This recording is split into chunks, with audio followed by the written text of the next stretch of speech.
Vaishali, welcome back to evidyarthi.in। I know बहुत सारे questions इस चैप्टर में, लेकिन डोंट वरी, हम बस अपने लास्ट क्वेश्चंस की तरफ मूव कर गए हैं। अदरवाइज अभी आप स्क्रॉल करके देख ही रहे थे और कितने क्वेश्चन हैं इस चैप्टर में।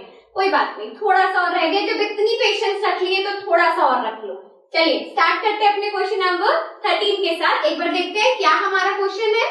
What is the role of epidermis in plants. तो अब यहाँ पर हमसे, जैसे मैंने आपको बाकी एक्सरसाइजेस के क्वेश्चंस में भी बताया है कि क्या क्या ट्विस्ट के साथ आपके क्वेश्चंस आ सकते हैं, वैसे यहाँ पर भी आप खुद देखिए कि एक पूरे टिश्यू के बारे में, एपिडर्मिस जो हमने प्लांट्स में पढ़ा था बिल्कुल लास्ट टिश्यू के वक्त पे, उसका पूरा एक फंक्शन आपसे पूछ लिया गया है। ठीक है, तो रोल मतलब क्या? रोल मतलब दे आर आस्किंग कि प्लांट में उसका क्या फंक्शन है, सिंपली। ठीक है, चलो अब एक बार देखते हैं क्या इसका हमें आंसर करना है।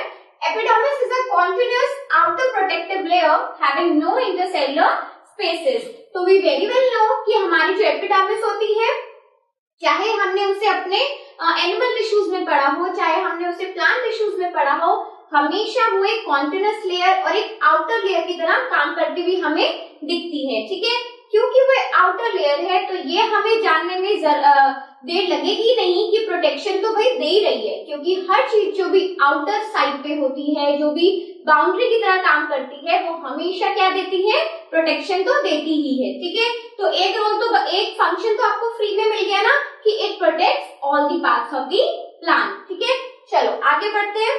Now it prevents loss of water specially in dry regions. तो आपकी जो ये एपिडर्मिस है, ये ऑल्सो क्या हमें प्रोवाइड करती है, जैसे कि ड्राई रीजन्स में जनरली कहीं पर भी लॉस ऑफ वाटर को ये प्रिवेंट करती है, तभी एपिडर्मिस जो होती है थोड़ी सी थिक होती है।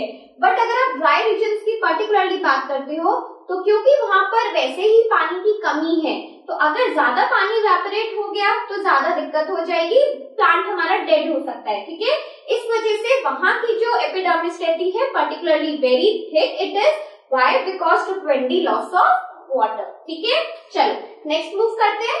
It provides protection against mechanical injury and parasitic fungi. So we know about this also कि भाई मैकेनिकल इंजरी क्या है। अब ऐसा नहीं है कि कोई आपके प्लांट को आके इधर बैट वैट से मार रहा है कुछ भी, लेकिन फिर भी उसमें काफी मैकेनिकल इंजरीज रहती हैं। बहुत तेज हवा चली है, आंधी तूफान है, स्टेम्स टूट जाती हैं, प्लांट की पत्तियां निकल जाती है, तो these are all are the parts of the injury to the plant. ठीक है, तो यहाँ से भी जो आपकी एपिडर्मिस है, उसके इंटरनल और मतलब इंटरनल पार्ट्स हम कह सकते हैं प्लांट्स को, कि वो उससे थोड़ी सी प्रोटेक्शन प्रोवाइड करती है, उसकी रक्षा करती है एक तरीके से। ठीक है, दूसरा होता है पैरासिटिक फंगी। अब पैरासिटिक फंगी क्या है, मैंने आपको एक बार पहले भी बताया था। कई बार आपने अगर नोट किया हो, कहीं पे भी आसपास एक बार ये माइंड में रखना कि किसी पौधे में अगर हमें व्हाइट कलर का कुछ लीव्स पे पार्ट दिख रहा है, स्टेम्स पे पार्ट दिख रहा है, तो कहीं ना कहीं हम ये बोल सकते हैं कि फंगी उसे खा रही है। ठीक है, और वो उसे एक टाइम के बाद डेड भी कर सकती है।